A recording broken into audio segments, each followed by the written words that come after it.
सुप्रभात बच्चों, कैसे हैं आप सब? अच्छे हैं?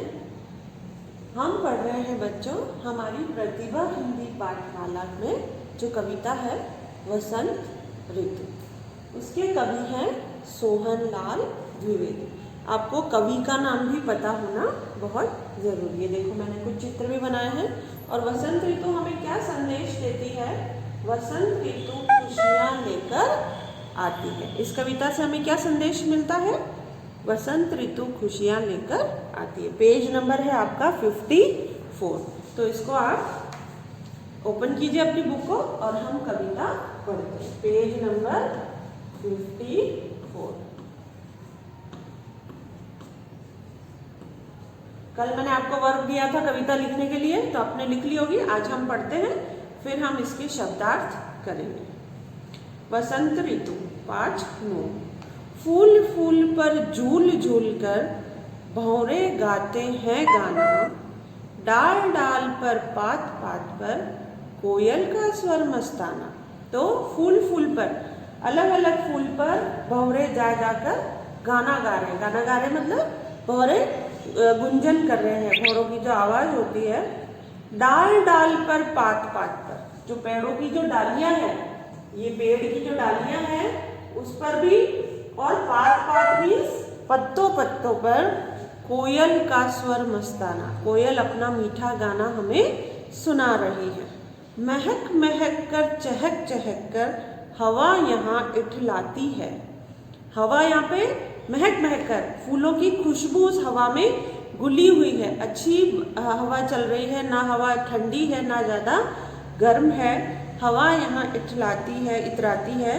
तन खुश होता मन खुश होता। हमारा तन भी खुश है, हम फिजिकली भी अच्छे फील कर रहे हैं और मन में भी हमें अच्छी फीलिंग आ रही है कि चारों तरफ वातावरण में फूल खिले हैं, खुशबू फैली हुई है, अच्छी ना ठंड है ना गर्मी है। कोयल मीठा मीठा गाना हमें सुना रही है। फूल फूल पर भंवरे मंडरा रहे हैं। ये कौन सी ऋतु है बच्चों? ये है वसंत ऋतु। जब वसंत ऋतु आती है हमारा तन भी बहुत खुश रहता है और मन भी कब रहता है खुश? जब वसंत ऋतु आती है। तो इस कविता में कुछ छोटे छोटे प्रश्न हैं, जैसे पेड़ों पर नई पत्तियां कब आती है? तो अभी मैंने आपको बताया था कब आती है, जो वसंत ऋतु होती है तब पेड़ों पर नई पत्तियां आती है। क्या आपने कोयल देखी है? हाँ, हमने कोयल देखी है। उसका मधुर स्वर आपको कैसा लगता है? उसका मधुर स्वर हमें बहुत अच्छा लगता है, वो बहुत ही मीठा गाना गाती है। वसंत ऋतु में आप क्या क्या नई चीज़ें देखते हैं? वसंत ऋतु हम तरह तरह के फूल खिले हुए देखते हैं, नई नई पत्तियां देखते हैं, भौरे मंडराते हुए देखते हैं, कोयल की आवाज़ सुनते हैं।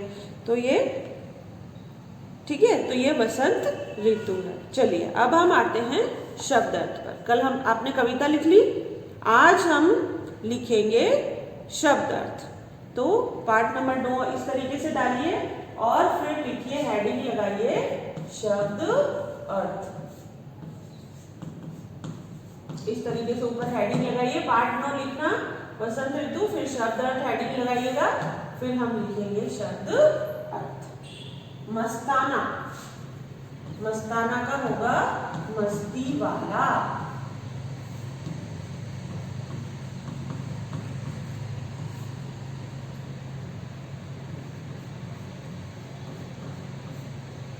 नंबर 2 स्वर,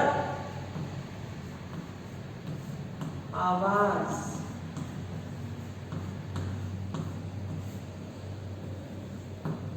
तन, जो हमारी बॉडी है, हमारा शरीर जो है वो तन।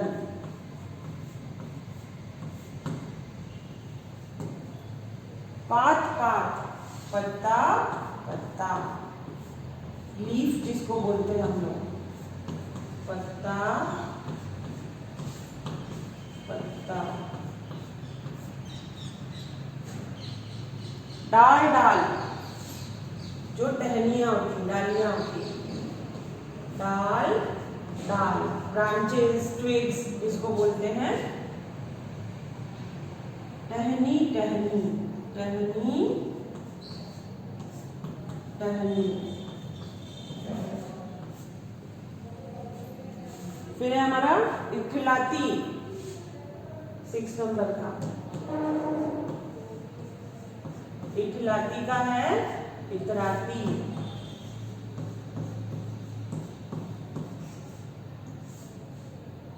नंबर 7 है ऋतु। ऋतु कहते हैं मौसम को।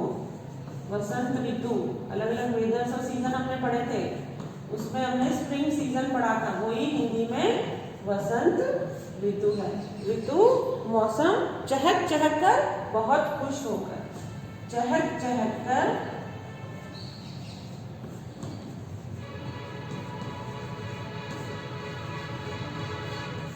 बहुत खुश होकर।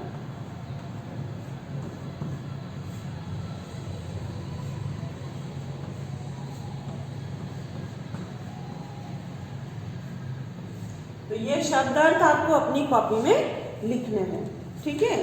फिर हम पढ़ते हैं मौखिक प्रश्न। पाठ से सोचिए और बताइए। भंवरे कब गाना गाते हैं?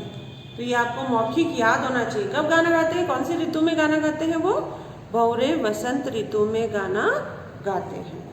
आपको वसंत ऋतु कैसी लगती है? हमें वसंत ऋतु बहुत सुहावनी लगती है, अच्छी लगती है, हमारा तन भी खुश रहता है, मन भी खुश रहता है।